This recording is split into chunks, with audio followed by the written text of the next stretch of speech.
ඉතින් ආයිබන් හිතවතුනි New volt solution අපේ video බලන්න එකතු වෙනවා. ඔබ සියලුම දෙනාම ඉතාමත් සාදරයෙන් අදත් වීඩියෝ එකට පිළිගන්නවා. ඉතින් ඔයගොල්ලෝ හැමදාම දකින රයිස් කූකර් එකක් නෙවෙයි අද චුට්ටක් වෙනස් රයිස් කූකර් එකක් රිපෙයාර් කරන්න සහ බත් එකක් උයලම පෙන්නන්නයි වීඩියෝ අරගෙන එන්නේ.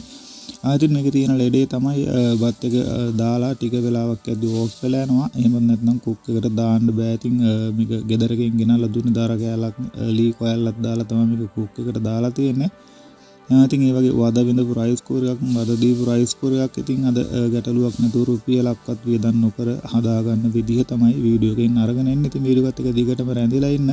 මේක අර මල්ටි කූකර් ෂේප් එකේ රයිස් කූකර් එකක්. හැබැයි මල්ටි කූකර් එකක් නෙවෙයි.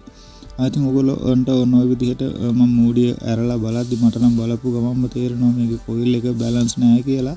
ඉතින් ඔයගොල්ලන්ටත් ඔය පේනවා ඉස්සෙනවා. ඉතින් ඔන්න ඔය විදිහට ඉස්සෙනවා පාත් වෙනවා. එතකොට මේකේ කොයිල් එක බැලන්ස් නැහැ. ඉතින් අද අපි ඒක හදා ගන්න ඕනේ. මේක අඩිය දිරලා තියෙන්නේ.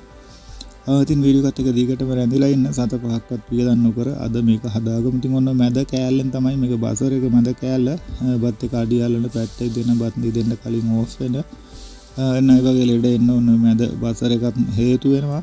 ඉතින් මේකේ බසර් එකේ ගැටලුවකට වඩා තියෙන්නේ මේ කොයිල් එක අන්බැලන්ස්.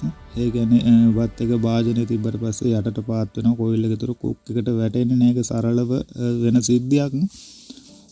ඉතින් මෙන්න මේ රයිස් කූකර් වල ඔන්න ඔය විදිහට පිටිපස්ස අරව ගත්තට පස්සේ යන එකක් හෝ දෙකක් තමයි තියෙන්නේ. මේකේ නම් එක ඇණයයි තිබුණේ. ඉතින් මම ඒක ගැලෙව්වා. ඉතින් ඒ ගලවලා එකපාරටම ගලවලා අයින් කරගන්න නැතුව පුළුවන් නම් ඔයාලා අලුතෙන් මේ වගේ වැඩ කරන කෙනෙක් නම් ඔන්න ඔය විදිහට මාක් එකක් දාගන්න. ඉතින් මේකේ කවුරු හරි මාක් එකක් ඔය දාලා තිබුණේ. එතකොට ලේසි අනේ හයි කරගන්න නැත්නම් කරක ඉන්න වෙයි. ඉතින් ඒක ඇණයයි තියෙන නිසා ඉතින් මගේ රයිස් කූකර් එකට ඔන්න ඔය දෙපැත්තෙන් ලං කරපු ගමන් ගැලවුණා. ඉතින් ඔයගේ ගැලවුණ නැත්නම් පොඩි ප්ලැට් එකකින් ගලව ගන්නට වෙයි. ඉතින් ඔයගොල්ලෝට ඇතුළේ පේනවා දැන් දිරලා තියෙන්නේ. ওই කොයිල් එක හරියට කොහොමද සෙට් වෙන්නේ නැහැ. ඉතින් අද බලමු අපි ඔන්න සෙට් වෙන්නේ නැති කියන්නේ අන්බැලන්ස් වෙන ප්‍රශ්න කොහොමද හදාගන්නේ කියලා. ඉතින් ඔතනදී වෙන කාරණේ තමයි අපි බත් එකක් එකම නැත්නම් හාල් දාලා වාජනේ තිබ්බට පස්සේ කොයිල් එක පාත් වෙනවා. පාත් වුණාට පස්සේ කුක් එකට හරියට වැටෙන්නේ නැහැ. ඉතින් මොකද හරියට ස්විච් එක ගෑවෙන්නේ නැහැ. ඒ නිසා කුක් එකට වැටෙන්නේ නැහැ. වාදනේ ඔන්න ඔය විදිහට තිබ්බට පස්සේ කොයිල් එක පාත් වෙන නිසා. ඉතින් ඉන්නේ ඒ ලෙඩේ තමයි හදා ගන්න ඕන. අද නම් රුපියලක්වත් වියදම් කරන්නේ නැහැ. ඉතින් කලින් අපි හීටර් ජෝග්ගක් හදුවා 7-5ක්වත් වියදම් කරන්නේ නැතුව ඉතින් ඔයගොල්ලෝ වීඩියෝ බලන්න ඇති කියලා විශ්වාස කරනවා. ඉතින් ඔන්න ඔය විදිහට මම ගලව ගත්තා මේ සොකට් එකේ තියෙන ක්ලිප් තුන. ඒතකොට ලේසි නැත්තම් මේ වාදනේ එල්ලි තියෙනවා. අතේ වදින හරි කරදරේ. ඒ නිසා ඔය විදිහට ගලව ගත්තා. ඉතින් ඔය ගලව ගන්න දේවල් ඒ විදිහටම හයි කරගන්න මතක තියාගෙන ගලවන්න කියලා ඔයගොල්ලන්ට යෝජනා කරනවා. ඉතින් මම ඔය ගලවන්නේ කොයිල් එකේ ඇන තුන. ඉතින් ඕවා හරියට ගැලවුනේ නැත්නම් බ්‍රේක් කොයිල් හරි පොඩ්ඩක් මොකක් හරි ඔයිල් චුට්ටක් දාලා බ්‍රේක් කොයිල් තියෙනවා නම් හොඳයි. මොකද මලකඩත් එක්ක සමහර ඇන ගැලවෙන්නේ නැහැ. ඉතින් ඒකත් මතක් කරනවා. ඉතින් ගැලවුනේ නැත්නම් ගොඩක් කරකන්න යන්න එපා. ඉතින් උදිරලා තියෙන හින්දා කඩාගෙන මෙයි එනත බොහොම පරිස්සමෙන් බ්‍රේක් ඔයිල් චුට්ටක් දාගෙන ගලව ගන්න වෙයි. ඉතින් ඒකත් මතක් කරන ගමන් අද මම මේක රිපෙයාර් කරන්න යන්නේ පොඩි තහඩු කෑලි කිහිපයකින් තමයි. ඉතින් ඔන්න ඔය විදිහට මට නම් අර 17 එකක් තමයි හම්බුනේ කලින්. ඉතින් මේක හොඳයි හොඳ ගේජ් එකක් තියෙන තහඩුවක්. ඉතින් මම ඔය විදිහට කපා ගන්නවා. කැබලි කිහිපයක් කපාගෙන මැද සිදුරක් හදාගත්ත ඇණයක් දාන්න පුළුවන් සයිස් එකට. ඉතින් හොඳ පොඩ්ඩක් ගේජ් එකක් තියෙන තහඩුවක් නම් හොඳයි. සිදුරක් විද ගන්නත් පහසු. ඉතින් ඒ නිසා ඔයාලත් ඒ වගේ තහඩුවක් තෝරගන්න. ඉතින් එක තහඩු කෑල්ලක් මම දානවා ඔන්න වගේ කොයිල් එක යටින්. අනිත් කෑල්ල ඇතුලෙන් දාලා ඉතින් ඒකට ඇණයක් දාන්න තමයි මේ සූදානම් වෙන්නේ ඇණේ දාන්න. ඉතින් බලාගෙන ඉන්න. ඉතින් ඕගොල්ලෝ අලුතෙන් මේ වැඩ කරන කෙනෙක් නම් මේක හිතන තරම් සරල දෙයක් වෙන එකකුත් නෑ. ඉතින් වෙලාවක් යයි. ඉතින් ඔයගොල්ලෝ අලුත් වැඩියා කරන තැනකට දුන්නොත් මේ වගේ වැඩක් කරන්න රුපියල් 1000ක 1500ක වගේ මුදලක් ගනී. මොකද අද මේ වීඩියෝ විනාඩි කිහිපයක් වුණාට මේ වගේ රිපෙයාර් එකක් කරන්න ලොකු වෙලාවක් යනවා. ඉතින් දැන් ලොකු දැනුමක් අවශ්‍යයි.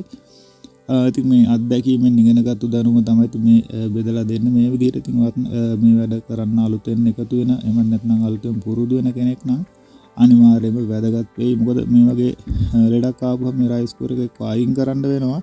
එහෙම නැත්නම් ඔන්න යට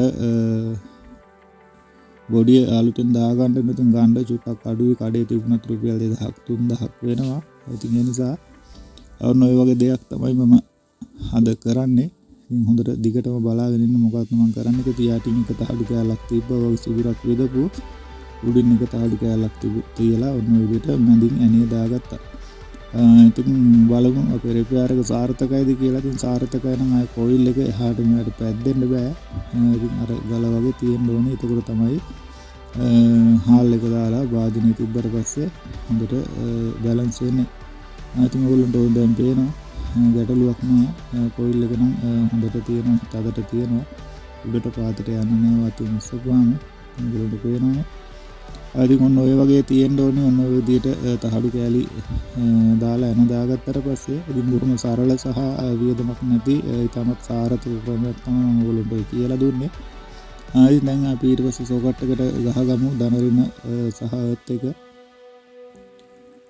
ඉතින් ඔන්න ඔය විදිහට මැදට ගහ ගන්නවා අර්ත් එක දෙපැත්තට ලයිව් එකයි නියුට්‍රල් එකයි ලයින් දෙක සම්බන්ධ කරලා ඉතින් අපි බලමු චුට්ටක් තද කරා මම ඉතින් ඔයාලත් ඔය විදිහට කරගෙන යද්දි අඩුපාඩු ගැටලු තියෙනවා නම් කමෙන්ට් එකක් දාන්න. එහෙමත් නැත්නම් බලලා කරගන්න. ඉතින් මේ දේවල් ඉතින් මම ඔන්න ඔය විදිහට ඉරක් මේක ඇඳලා තිබුණ නිසා මට මේක පහසු වුණා හයි කරන්න. නැත්නම් කරක ඉන්න වෙනවා. ඉතින් ඔන්න ඔය විදිහට ඉර කෙලින්ම හයි කරලා එනේ දාලා බලමු. ඉතින් හාල් චුට්ටක් දාලා අද මොකද අපේ වැඩේ සාර්ථකයිද කියලා. ඉතින් කුක් එකට අනිවාර්යයෙන් වැටෙන්න ඕනි. ඉතින් ඒ වගේම බත් එක ඉදීලා ඕෆ් වෙනකම්ම ලෙඩක් නැතුව වැඩේ වෙන්න ඕනි. ඉතින් ස්විච් එක නම් වැටෙනවා ඔයගොල්ලන්ට පේනවා. ඉතින් ඔය විදිහට වතුර චුට්ටක් දාලා හාල් චුට්ටක් දාලා ඉතින් මම ඔයගොල්ලන්ට අද පෙන්නන්න යන්නේ බත් එක උයලම. ඉතින් මේක අරගෙන ආපු ලෙඩේ තමයි බත් එක මඟක් ඉදීගෙන යද්දි ඕෆ් වෙනවා. කුක් එකට වෙලාවකට වැටෙන්නේ නැහැ. ඔන්න දැන් නම් වර්ම් එකෙන් කුක් එකට නෝමලි වැටුණා. ඒතර කිසිම ගැටලුවක් නැහැ. ඉතින් අපේ රිපෙයාර් එක සාර්ථකයි. ඉතින් එහෙමනම් ඔන්න ඔය විදිහට බත් එකකුත් මම ඉව්වා. ඉතින් කොහොමද අද වීඩියෝ ඉතින් අනිවාර්යයෙන්ම කමෙන්ට් එකක් දාන්න. වීඩියෝ හොඳයි නම් ලයික් එකක් දාන්න. ඉතින් අපේ channel එකට ඔය අලුත් වෙන එකතු වෙන කෙනෙක් නම් channel එක subscribe කරලා bell icon එකත් on කරලා තියාගන්න. ඉතින් අපි මේ වගේ වීඩියෝ අරගෙන එනවා. ඉතින් ඔයාලගේ ප්‍රතිචාරත් එක්ක දිගින් දිගටම වීඩියෝ අරගෙන එන්න බලාපොරොත්තු වෙනවා. ඉතින් ඒ වගේම තමයි ඔයාලට දැනගන්න අවශ්‍ය දේවල් තියෙනවා නම් ගෘහ විදුලි උපකරණ අලුත් වැඩියාව වයරින් ඒ වගේම ෆ්‍රිජ් වොෂින් මැෂින් අලුත් වැඩියාව ඉතින් ඒ වගේ ගෘහ විදුලි උපකරණ අලුත් වැඩියාව පිළිබඳව දැනගන්න අවශ්‍ය දේවල් තියෙනවා නම් කමෙන්ට් එකක් දාන්න. අනිවාර්යෙන් පුළුවන් වෙලාවට රිප්ලයි කරන්නත් බලාපොරොත්තු වෙනවා. ඉතින් ඒ පිළිබඳවත් මතක් කරන ගමන් අදට සමු ගන්න ඔයාලගෙන් හැම දිනාටම තෙරුවන් සරණයි ජේසුස් ක්‍රීස්තුස් ආරාධනා කරනවා.